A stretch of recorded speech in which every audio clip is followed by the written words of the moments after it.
बिस्मिल्लाहिर्रहमानिर्रहीम। अल-कुरआनु हयाती। The Quran is my life, the way to connect with Allah subhanahu wa ta'ala। अस्सलामु अलैकुम व रहमतुल्लाहि व बरकातुह। कैसे हैं आप सब? अल्हम्दुलिल्लाह। चलें, अल्लाह सुब्हानहू व तआला हमेशा आप सभी को अपनी आफियत में रखे, आमीन या रब्बी। चलें इंशाल्लाह शुरू करते हैं। अऊज़ु बिल्लाहि मिनश शैतानिर रजीम, बिस्मिल्लाहिर रहमानिर रहीम। रब्बि इश्रह ली सदरी व यस्सिर ली अमरी वहलुल उक़दतम मिन लिसानी यफ़क़हू क़ौली। रब्बि यस्सिर व ला तुअस्सिर व तम्मिम बिल खैर व बिका नस्तईनु या फ़त्ताह। रब्बि ज़िदनी इल्मा अल्लाहुम्मा फ़क़्हिना फ़िद्दीन, आमीन या रब्बल आलमीन। अगली हदीस देखते हैं इंशाल्लाह कि जुम्बी के लिए वुज़ू करके सोना अफजल है, यस, लेकिन ना करने की रुख्सत है। देखिए वो अगला टॉपिक था और मैं पहले ही आपको समझा रही थी। ये क्या है देखते हैं इंशाल्लाह। हज़रत अब्दुल्ला बिन उमर रज़ियल्लाहु तआला अन्हुमा से रिवायत है कि हज़रत उमर रज़ियल्लाहु तआला अन्हु ने नबी करीम सल्लल्लाहु अलैहि वसल्लम से मसला पूछा। क्या पूछा? वो मसला क्या था कि क्या जुम्बी गुस्ल किए बगैर सो सकता है? आप सल्लल्लाहु अलैहि वसल्लम ने इरशाद फरमाया, हाँ, वज़ू कर ले और सो जाए, फिर भी चाहे उठकर गुस्ल कर ले, यानी दोनों तरीके से वो कर सकता है। अल्हम्दुलिल्लाह, शुक्र अदा करें अल्लाह का कि अल्लाह सुब्हानहू तआला ने अपने रसूल सल्लल्लाहु अलैहि वसल्लम के ज़रिए कितनी रुख्सत हमें दी है, कितनी चॉइस हमारे पास है, और इसे मुस्लिम ने रिवायत किया है।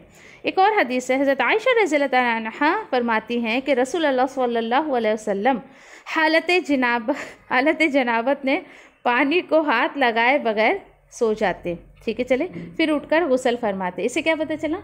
कुछ नहीं करते थे, वॉश आउट नहीं, वुज़ू नहीं, ऐसे ही सो जाते थे। यानी आप देखिए कि सारी टर्म्स एंड कंडीशन अल्हम्दुलिल्लाह यहाँ पे आप सल्लल्लाहु अलैहि वसल्लम से साबित हो गई है। चलें, और इसे इब्न माजा ने रिवायत किया है। देखिए ऑल ओवर अगर देखें तो इन तमाम बातों से जो है ना, यहाँ पे दो रुख्सतें हमें मौजूद मिलती है, और वो क्या है कि अगर देखें कि हालात कारसाज हों तो गुस्ल कर ले, पसंदीदा है। ठीक है, कर ले गुस्ल, ये पसंदीदा हैं। और अगर हालात कारसाज ना हो तो नमाज से पहले तो कम से कम बंदे को पाक हो जाना चाहिए। क्यों? देखिए अगर इतने चांसेस अल्लाह सुब्हानहू तआला ने दिए तो उसकी नमाज ज़ाय ना हो जाए, इसलिए उसे नमाज से पहले जो है वो फारिग हो जाना चाहिए, और जो है यानी कि फ़्रेश हो जाना चाहिए और पाक हो जाना चाहिए। और ये रुख्सत अल्हम्दुलिल्लाह दी गई है। देखिए यहाँ पर आप कुछ वर्ड्स पढ़ रहे, रुख्सत है, पसंदीदा है, या फिर आप देखें कि मुस्तहिब है, ये सारी चीज़ें अल्हम्दुलिल्लाह टर्म्स एंड कंडीशंस यानी हालात के अकॉर्डिंग अल्हम्दुलिल्लाह सब मौजूद है अल्लाह के हुक्म से। ठीक है, फिर उसी के साथ साथ देखें कि नबी करीम सल्लल्लाहु अलैहि वसल्लम अगर चाहते ना तो एकदम टॉप लेवल का कि भाई करते ही फ़ौरन गुस्ल करूँ मैं। अब बात आ रही है समझ में? टॉप लेवल की नेकी या टॉप लेवल का ये अमल आप सल्लल्लाहु अलैहि वसल्लम कर सकते थे। अल्लाह के रसूल के लिए कोई मुश्किल नहीं था अल्हम्दुलिल्लाह कि भाई मैं सबसे पाक हूँ अल्हम्दुलिल्लाह, और मैं इस चीज़ को भी पाकी को रखूँ और होत करते ही फ़ौरन जाओ गुस्ल कर लूँ। लेकिन क्यों अल्लाह के रसूल ने ऐसा नहीं किया? यस, अल्हम्दुलिल्लाह। मगर देखिए कि मुख्तलिफ़ काम के जो है वो साथ साथ मुख्तलिफ़ तरीके भी सिखाए अल्लाह के रसूल सल्लल्लाहु अलैहि वसल्लम ने। कितनी रुख्सतें हमें मिल गई हैं यहाँ पर अल्हम्दुलिल्लाह, इसीलिए कि उम्मत परेशान ना हो। अब आप सोचिए ज़रा, एक बच्ची का जो मैंने मसला आपको बताया कि इतना डराया ससुराल वालों ने कि करते ही फ़ौरन तुमको फ़्रेश होना है, बच्ची बीमारी में चली गई। नाउज़ुबिल्लाह, उम्मत क्या आप सल्लल्लाहु अलैहि वसल्लम से आगे निकलना चाहती है? अस्तग़फिरुल्लाह, क्यों ये बातें आम की जाती है जो नॉलेज भी नहीं है? यानी आप अपने आप को इतना पाक साफ समझते हो। देखिए अगर करना होता तो ये चीज़ें अल्लाह के रसूल सबसे ज़्यादा हकदार थे कि अल्लाह के रसूल इसको करते, लेकिन उम्मत की आसानी के लिए अल्लाह के रसूल ने जो है वो ऐसा नहीं किया, बल्कि हर तरीके से अमल करके दिखाया। जिसको जैसा जमता है वैसा करे। अल्हम्दुलिल्लाह, असल चीज़ क्या है? पाकी हासिल करना। सबसे प्योरिटी आपको क्या देना है? पाकी हासिल करना, लेकिन टर्म्स एंड कंडीशंस के अकॉर्डिंग कि आपकी नमाज फौत नहीं होनी चाहिए। अगली हदीस की तरफ चलते हैं। गुस्ल जनाबत में पहले दोनों हाथ धोने चाहिए, फिर तहारत हासिल करके वज़ू करना चाहिए। यहाँ पर देखिए कि इस टॉपिक को सिर्फ हाईलाइट किया गया है, असल मसला जो है इंशाल्लाह आगे जाके इसकी वजाहत होगी, इंशाल्लाह हम वहाँ देखेंगे। ठीक है, कि सबसे पहले हाथ धोना चाहिए, पूरा कि सिस्टमेटिकली पूरा तरीक़ा कार जो है आगे हम इंशाल्लाह ध्यान से देखेंगे, अभी ये टॉपिक नहीं है हमारा। दूसरा ये है कि जनाबत जो है वो मुद्दत मस जो है वो ख़त्म कर देती है। ये जो मसा हम करते हैं ना, यानी आप देखें कि ये क्या है, जनाबत मुद्दत मसा जो है वो ख़त्म कर देती है। मतलब अगर आप समझिए कि सफ़र पे जा रही हैं, आपने वज़ू किया, फिर उसके बाद ये जो होती है ना, क्या कहते हैं, जुराब जो बोलते हैं ना, सॉक्स, इसके लेदर के सॉक्स जो होते हैं, अगर आपने वो पहना है, तो अगर आपको समझिए कि जनाबत की हालत में आप नहीं हैं, तो 3 दिन की मुद्दत है कि आप जो है, यानी कि अगर आपको गुस्ल जनाबत की ज़रूरत महसूस नहीं हुई है, तो जो आपने सॉक्स या जुराब जो भी आपने पहना है, तो आप 3 दिन तक उस पर सिर्फ मसा करके बग़ैर पैर धोए आपकी वज़ू बाकी रहे। हाँ, मोटे। शर्त क्या है, जो लेदर के सॉक्स वगैरह होते हैं ना, वो शर्त है। ठीक है, लेकिन उसका मसा करना वो शर्त कब हट जाएगी, जब तुम्हें जनाबत हो गया है, यानी आप समझिए कि आप जुम्बी हो गए हो, आपको गुस्ल की ज़रूरत हो गई है, तो फिर आप उस पर मसा करके नहीं रह सकते हो। और पॉसिबल भी कैसे भाई, उसको उतारे बगैर नहाओगे कैसे, गुस्ल कैसे करोगे। ठीक है, तो ये छोटी सी बात थी। और उसके बाद देखें तो इन तमाम चीज़ों का जो है वो ध्यान रखना चाहिए। चलिए ठीक है, आज के टॉपिक की लास्ट हदीस हम देखते हैं। गुस्ल जनाबत के लिए पानी मैसर ना हो तो गुस्ल की नीयत से किया गया तयम्मुम ही गुस्ल जनाबत का काम देता है। क्लियर हो गई। अभी एक स्टूडेंट का ये सवाल था, तो अल्हम्दुलिल्लाह इसकी वजाहत भी इंशाल्लाह हम आगे देखेंगे अल्लाह के हुक्म से, कि अगर समझिए कि किसी के पास पानी इनफ नहीं है या ऐसी जगह पर है, क्योंकि सहाबा के साथ ये मसले पेश आए थे। ठीक है, तो अगर वो एक समझिए कि एक तयम्मुम करता है, तो गुस्ल जनाबत और वज़ू के लिए, दोनों के लिए अल्हम्दुलिल्लाह उसको काफ़ी हो जाता है। और अल्हम्दुलिल्लाह ये आखिरी हदीस थी। जब देखें कि अब ये तयम्मुम क्या है, अल्हम्दुलिल्लाह सूरह निसा में और तकरीबन जो है वो सूरह माइदा में जो है अल्हम्दुलिल्लाह इन डिटेल, इसको सूरह निसा में ज़्यादा डिटेल आई है। और क्या पता चलता है इन तमाम बातों से, देखिए कि अल्हम्दुलिल्लाह तयम्मुम भी अल्लाह सुब्हानहू ताला की तरफ से एक रहमत है। अल्हम्दुलिल्लाह अल्लाह ताला कहते हैं ना कि मैं तुम पर तंगी नहीं डालना चाहता हूँ, मैं तुमको परेशानी की हालत में नहीं डालना चाहता हूँ, बल्कि मैं तुम्हारे ऊपर आसानी चाहता हूँ। देखिए अल्हम्दुलिल्लाह अल्लाह का शुक्र निकलता है कि हमारा दिन मुश्किल जो है वो खड़ी करने वाला दिन नहीं है, बल्कि हमारा दिन जो है और वही सिखाता है जिस पर आम से आम इंसान भी अमल कर सकता है। अल्हम्दुलिल्लाह आप देखिए कि इन चीज़ों को सुनकर आप में से कोई भी है, मुझे उम्मीद है कि कोई भी एक आप में से ऐसा नहीं होगा जो ये कहे नहीं भाई मैं इस पर अमल नहीं कर सकती। क्यों? क्योंकि दीन आसान है। आज लोगों ने इसको मुश्किल बना दिया। अगर कोई इंसान सही दीन पर चलता है ना, सही दीन जो अल्लाह के रसूल छोड़ गए हैं सहाबा के ज़रिए, वो अपने आप में बहुत हल्का महसूस करता है। जब हम सही दीन सीख जाते हैं ना किताब व सुन्नत से, बंदा अपने आप को बहुत हल्का महसूस करता है। ऐसा लगता है न जाने कितने रस्म व रिवाज का या लोगों की बातों का एक बोझ मेरे दिल और दिमाग पर चढ़ा हुआ था, उसको जो है अल्लाह के रसूल के ज़रिए अल्हम्दुलिल्लाह अल्लाह ने उस बोझ को उतार दिया है। ठीक है, अब उसके बाद देखिए कि ये जो हमारा चैप्टर था, तो कुछ अगर चीज़ें आपको नहीं समझ आई तो मैं एक बार कि रिकॉल कर देती हूँ।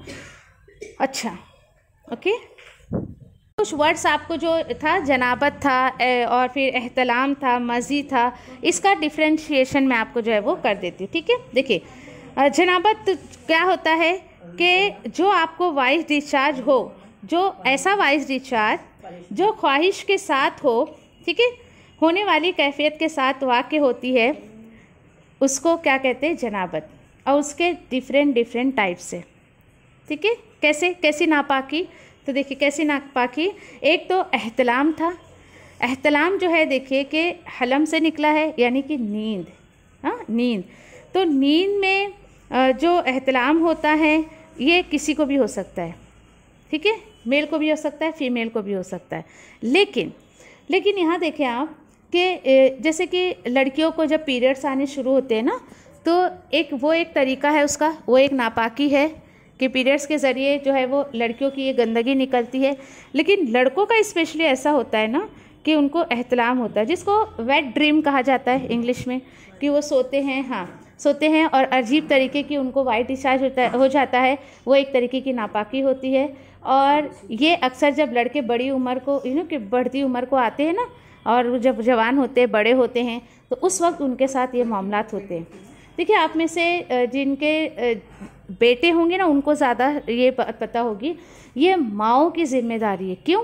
क्योंकि नहीं वैसा नहीं, ये माँओं की जिम्मेदारी क्यों मैं बता रही हूँ आपको पता है कि माएँ जो हैं वो बिस्तर उठाती हैं बेटों के, बच्चों के। उन्हें पता होगा कि ये बिस्तर ऐसा गंदा हो गया है। तो नहीं, माँ समझाएगी। सुने, यहाँ पर माँ जितनी हिकमत से समझा सकती ना, बाप नहीं समझा सकता। हाँ ठीक है, आपके उस बाप के अंदर इतनी हिकमत है कि वो समझा सके तो कोई बात नहीं, बाप भी, कि बेटा आपके उम्र में एक चेंजेस आ रहा है। देखिए, आपके साथ अगर रात में या बिस्तर पे कभी ऐसा हो जाए तो आप शेयर करें, और फ्रेंकली शेयर करें अपने पेरेंट्स से। क्यों? क्योंकि उस नापाकी की हालत में आपका बच्चा घर से बाहर चला गया, अल्लाह ना करे उसको कुछ हो गया, अल्लाह ना करे उसने नमाज़ पढ़ लिया, तो इसका वबाल पेरेंट्स पे आना है। क्यों? क्योंकि पेरेंट्स ने उसको नहीं समझाया। बात आ गई समझ में सबको? ठीक है, अच्छा। फिर उसके बाद देखिए कि मज़ी के बारे में मैंने क्या बताया आपको, ये एक नॉर्मल वाइज डिस्चार्ज है। कोई आपकी सोच में कुछ नहीं आया, कोई ख्यालात नहीं आया, कोई ख्वाहिशात नहीं आया, ये यूं ही कभी कभी ड्रॉप हो जाता है। ये मर्द को भी होता है, ये औरत को भी यस, औरतों को कमज़ोरी की वजह से होता है, लिकोरिया की बीमारी हो जाती है, कमर में दर्द, घुटने में दर्द, इस तरीके के दर्द जो है वो होने लगते हैं इस डिस्चार्ज की वजह से।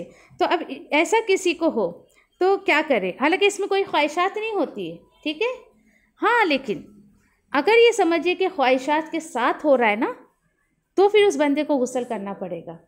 इसीलिए तो देखिए कि सूरह नूर में हुक्म दिया गया कि मर्द भी और औरत भी अपनी नज़रें नीचे करके चले।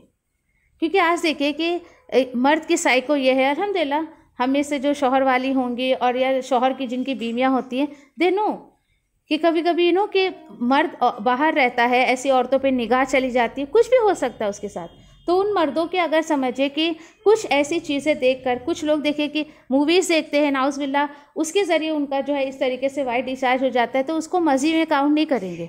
क्यों? क्योंकि आपने उस चीज़ को देखा, कोई ख्वाहिश जाहिर हुई आपके दिमाग में, और नाउज़ुबिल्लाह वो ख्वाहिश दिमाग में आने के बाद नीचे से डिस्चार्ज हुई, तब आपको गुस्ल करना पड़ेगा।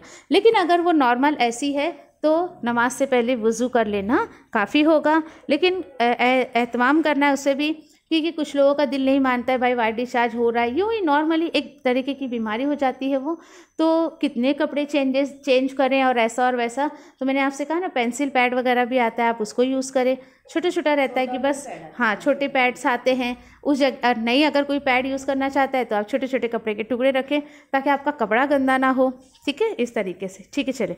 फिर उसके बाद देखिए कि इस तरीके की जो वाइट डिस्चार्ज है ना, ऐसे भी होते हैं कि जैसे कि कोई औरत प्रेग्नेंट है, अब वो चेकअप वगैरह के लिए जा रही है, कुछ इलाज के लिए जा रही है, तो उस वक्त समझिए कि डॉक्टर किसी भी तरीके से उसको चेक करती है, कोई लिक्विड लगा के और ऐसा वैसा, फिर वो डिस्चार्ज होता है। तो याद रखिए उस वक्त उस औरत को गुस्ल करना है, ठीक है। फिर वज़ू से काम नहीं चलेगा, उस वक्त उस औरत को गुस्ल करना जो है वो लाजमी हो जाएगा। और देखिए कि अच्छा, गुस्ल की शर्त क्या है, इसको भी ज़रा क्लियर करें। गुस्ल की शर्त क्या है कि यानी कि शहवत के साथ, यानी आपकी ख्वाहिशात, आपकी सोच के साथ अगर समझिए कि कोई अगर वाइट डिस्चार्ज हुआ, फॉर एग्ज़ाम्पल जैसे हस्बैंड वाइफ का मैंने आपको बताया, ठीक है, हस्बैंड वाइफ का है, एक दूसरे को प्यार कर रहे हैं, ख्वाहिशात जागी, इंटरकोर्स कर दिया, तो गुस्ल आप पे वाजिब जो है वो हो जाएगा, ठीक है। फिर उसी के साथ साथ देखिए कि असल चीज़ क्या है कि इंसान अपने ऑल ओवर, अगर पूरा टॉपिक आप देखें, इंसान अपने आप को पाक और साफ़ रखे, ठीक है। लास्ट में मैं आपसे यही बात करूँगी कि चाहे वो नॉर्मल लिकोरिया का वाइट डिस्चार्ज हो या कुछ भी हो, उसमें भी एक तरीके की स्मेल आती है, अल्लाह की पनाह, इतनी गंदी स्मेल आती है कि चले ठीक है आप हिजाब में हैं, नकाब में हैं, लेकिन कभी कभी कहीं उठने बैठने में वो कहीं लग गया, कुछ हुआ, तो वो स्मेल बाहर भी जा सकती है, और ये एक इंसान की शख्सियत को जो है वो नीचा करने वाली बात है। तो कोशिश करें अपने आप को हमेशा पाक साफ़ रखने की इस तरीके से, और ताकि आपके अंदर से उस तरीके की गंदी कोई स्मेल ना आए। और अल्हम्दुलिल्लाह इसी के साथ हमारा जो आज का टॉपिक था वो मुकम्मल हुआ, और मुझे उम्मीद है कि आप लोगों को बात समझ आ गई होगी, और कोई कमी पेशी हो तो अल्लाह सुब्हानहू व तआला उसको माफ़ करे, और मुझे और आपको सुनने कहने से ज़्यादा जो है वो अमल की तौफीक अता फरमाए और हम सब को जो है वो पाक साफ़ रहने वाला बनाए। क्यों? क्योंकि अल्लाह सुब्हानहू व तआला पाक साफ़ रहने वाले को पसंद करते हैं। ठीक है, जज़ाकुमुल्लाहु खैर व आखिरु दावाना अल्हम्दुलिल्लाहि रब्बिल आलमीन। सुब्हानल्लाहि व बिहम्दिहि सुब्हानका अल्लाहुम्मा व बिहम्दिका नशहदु अल्ला इलाहा इल्ला अंता नस्तगफिरुका व नतूबु इलैक रब्बना तक़ब्बल मिन्ना इन्नका अंतस समीउल अलीम व तुब अलैना इन्नका अंतत तव्वाबुर रहीम। आमीन या रब्बल आलमीन। अस्सलामु अलैकुम रहमतुल्लाहि व बरकातुहू।